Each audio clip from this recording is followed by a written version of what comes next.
Hey guys, generic username here. I'm back again with yet another Commander Legends booster pack opening.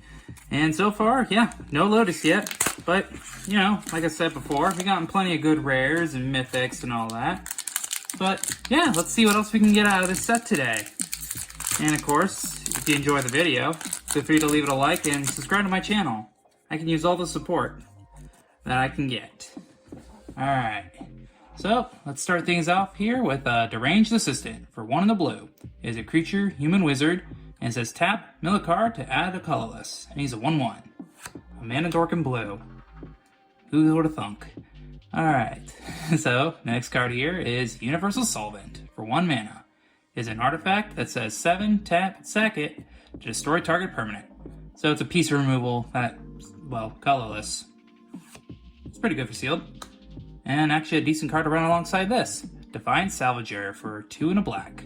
It is a creature, Aetherborn Artificer, that says sacrifice an artifact or creature, put a 1/1 counter on him, and then you can only activate the ability anytime you can cast a sorcery. And he's a 2/2. Yeah, he's a good sack outlet. Can't complain about him. Alright, now we have Rummaging Goblin for 2 and a red. It is a creature, Goblin Rogue, that says tap, discard a card to draw a card. And he's a 1/1. So he's basically a 3-drop that lets you, what do they call it, loot, basically?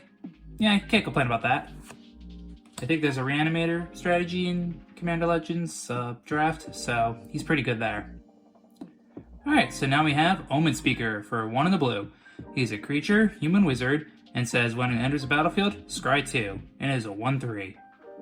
Yeah, I always liked the art, and this card was actually very solid back in the day with when it was in Standard during Theros. I think they ran alongside Elspeth's Sun's Champion, and I think there were other few odds and ends like Augur Bolas. It was a really good card and part of a really good blue-white deck.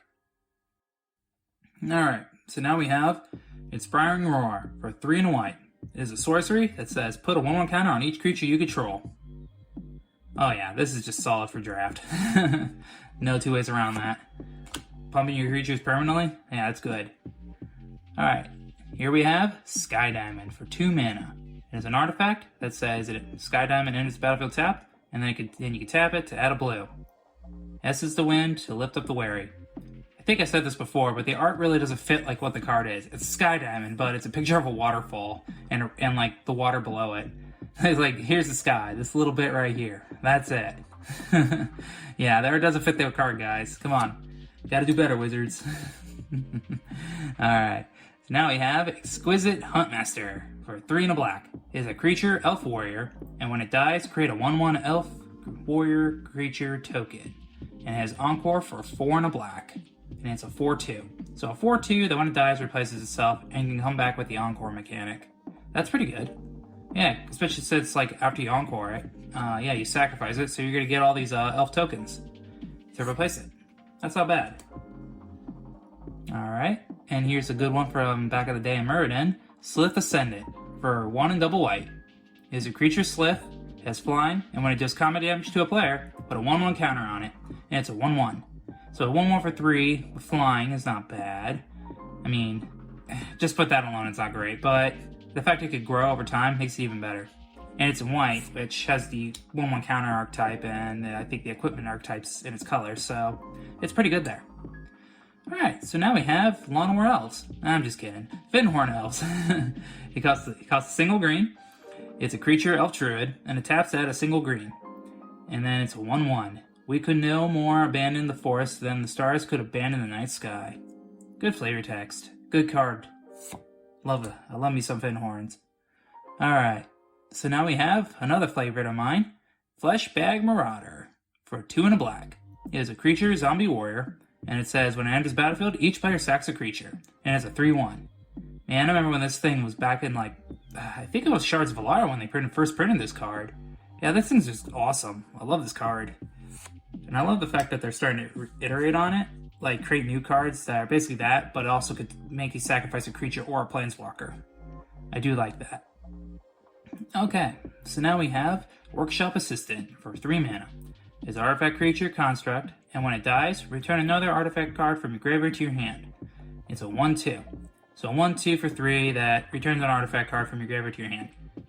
Seems like an expensive Mer Retriever to me, but whatever. Still playable. Alright, now we have Pauper All-Star Prophetic Prism for 2 mana. It is an artifact that says when it enters the battlefield, draw a card, and it has 1 tap to add 1 mana of any color. Yeah, this is really good with Affinity, so yeah, really good card. I enjoy playing it. Alright, so now we have our uncommons. And the first one is Coastline Marauders for 2 and a red. It is a creature human pirate, has trample, and when it attacks, it gets 1/0 until end of turn for each land defending player controls. That's pretty good. And it has Encore for a 4 and double red. And it's a 0/3. Okay, so it's being a 0/3 doesn't make this as good, but you know, late game, you drop this for 3 mana. That's pretty solid. I would not be bad drawing that. Or be mad, I should say. Okay, now we have Warden of Evos Isle. Costs 2 and a blue. Is a creature, bird wizard, has flying, and says your creature spells with flying you cast cost 1 less to cast. Oh wow, and it's a 2/2. So it's a Windrake basically, but with, you know, ability to reduce the cost of creatures. Very solid. And I know there's blue-white is the flying archetype.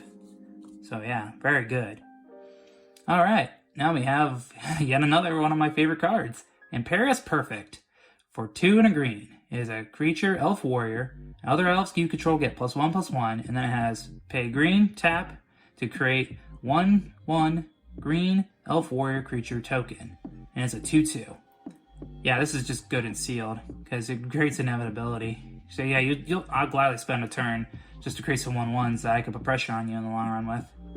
Yeah, it's just very solid card all over. Alright, and that should bring us to our rare and or mythic, and that will be... Oh, it's Jessica's Will! I've been wanting one of these. Nice! Alright, so Jessica's Will costs 2 and a red. It is a sorcery, and then says, choose one. If you control your commander as you cast a spell, you may choose both. Add red for each card in target opponent's hand, and then exile the top 3 cards of your library. You may play them this turn. Gather your strength, prepare yourself. Jessica Dorada. Oh yeah, this card's solid. I mean, just the fact that it can give you mana for each card in target player's hand, or target opponent's hand, sorry. Yeah, that's good. And then, obviously, it lets you dig for 3 mana. You can dig for more cards to play. Yeah, this is just a very solid rare. And yeah, there's a reason why it's like at least $10. Might be more now, I have no idea. But I know it's a very solid card.